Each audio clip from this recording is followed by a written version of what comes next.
நெத்தி கிட்ட கட்டுங்க. இப்போ தாங்க பொட்டாச்சு மாரி இருக்கீங்க, பொட்டு வச்சுக்கிட்டு எப்போ பார்த்தாலும் அழகா. பொம்பளை மாதிரி இருக்கா, இதை வேற சொல்லின்னு இருக்கா. அவன் எப்படி கலாய்க்கிறாங்க தெரியுமா? அவன் கலாய்க்கிறாங்களா? ஆமாங்க, நீ கலாய்க்கிறாங்கன்னு வந்து உனக்கு ஞாபகம் வந்தது. இந்த பேட் கமெண்ட் ஒரு மாதிரி தப்பாக விமர்சனம் பண்ணுறாங்கலாம் சொல்கிறீங்கல்ல, அவங்கெல்லாம் வந்து நல்லவங்க நல்ல விதமாக பேசுவாங்க. பேட் கமெண்ட் பண்ணுறவங்க இப்போது வீட்டு சூழ்நிலையை கருதி சில பெண்கள் வந்து வெளியே வேலைக்கு போவாங்க, எக்ஸ்போர்ட்டுக்கோ இல்லை வீட்டு வேலைக்கோ இல்லை வேறு நிறையா வேலைகள் இருக்குது. வேறு என்னென்ன வேலை இருக்குது?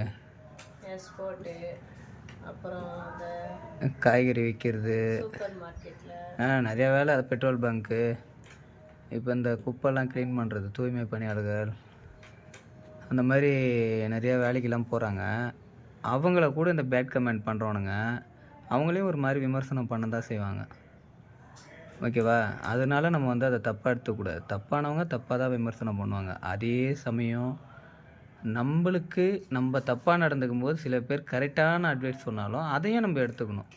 அதையும் வந்து தப்பான விமர்சனம் பண்ணுறாங்க அப்படின்னு எடுத்துக்கிட்டால் நம்ம முட்டாளாகிடுவோம். கரெக்ட்? நம்மளுக்கு நல்லது சொல்கிறத கேட்கணும். நம்மளை சும்மாவே விமர்சனம் பண்ணிக்கிட்டே இருக்கவங்கள நம்ம கண்டுக்கவே கூடாது. கரெக்டா? அதிகமாக யோசிக்கிறீங்க.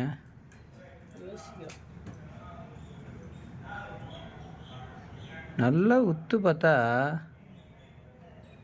நீங்கள் ஒரு அழகான தேவதை மாரியே இருக்கீங்க சொல்றியா? இல்லைங்க, மீசை தாடி வச்சு அப்படியே உங்கள் டாடி மாதிரியே இருப்பீங்க. எப்போ பார்த்தாலும் இதே சொல்லியிருக்கா. ஓகேவா?